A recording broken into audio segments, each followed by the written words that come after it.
Assalamualaikum warahmatullahi wabarakatuh. Perkenalkan, nama saya Putri Widya Cahya Putranti dengan NIM G7012405 dari kelas A.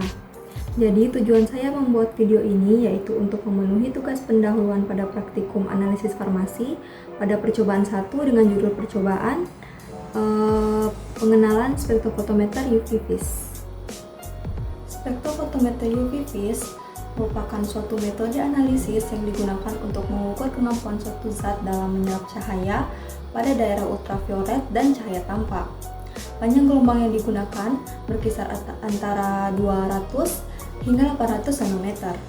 Metode ini bekerja dengan mengukur jumlah cahaya yang diserap oleh suatu larutan, sehingga dapat digunakan untuk menentukan konsentrasi zat secara kuantitatif maupun mengidentifikasi senyawa secara kualitatif.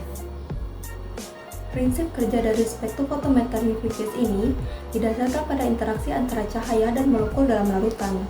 Cahaya dari sumber akan melewati slit, kemudian masuk ke monokromator untuk dipilih satu panjang gelombang tertentu.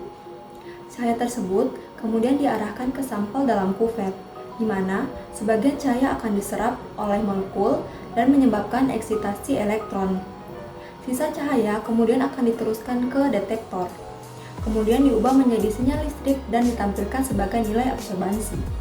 Besarnya absorbansi ini sebanding dengan konsentrasi zat yang ada pada larutan sampel. Spektrofotometer UV vis sendiri terdiri dari beberapa bagian utama, yaitu ada sumber cahaya, monokromator, kompartemen sampel, detektor, dan sistem pembacaan. Sumber cahaya menggunakan lampu deuterium untuk UV dan tungsten untuk visible. Cahaya kemudian diseleksi oleh monokromator sebelum melewati sampel dalam kuvet. Setelah itu, cahaya diterima oleh detektor dan diubah menjadi sinyal listrik yang ditampilkan sebagai nilai absorbansi pada layar. Kemudian, semua bagian ini bekerja sama untuk menghasilkan pengukuran yang akurat. Alat spektrofotometer UV vis sendiri dibedakan menjadi dua jenis, yaitu single beam dan double beam. Pada single beam, pengukuran dilakukan secara bergantian antara blanko dan sampel dalam satu jalur cahaya.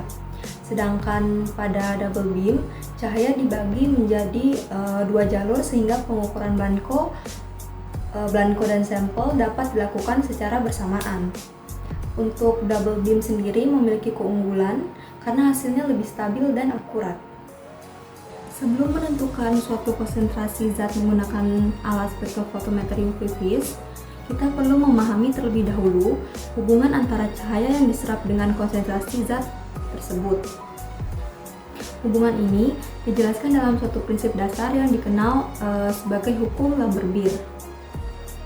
Hukum Lambert-Beer menjelaskan bahwa absorbansi berbanding lurus dengan konsentrasi zat dan panjang lintasan cahaya yang dinyatakan dengan persamaan absorbansi sama dengan epsilon dikali B dikali C. Artinya, semakin tinggi konsentrasi maka semakin besar absorbansi.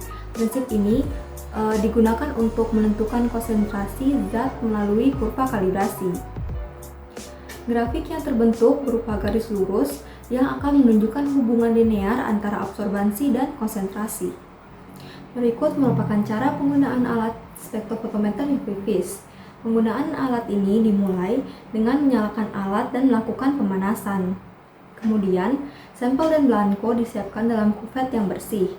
Panjang gelombang kemudian diatur sesuai dengan zat yang dianalisis. Selanjutnya, dilakukan kalibrasi menggunakan blanko hingga menunjukkan 0 absorbansi.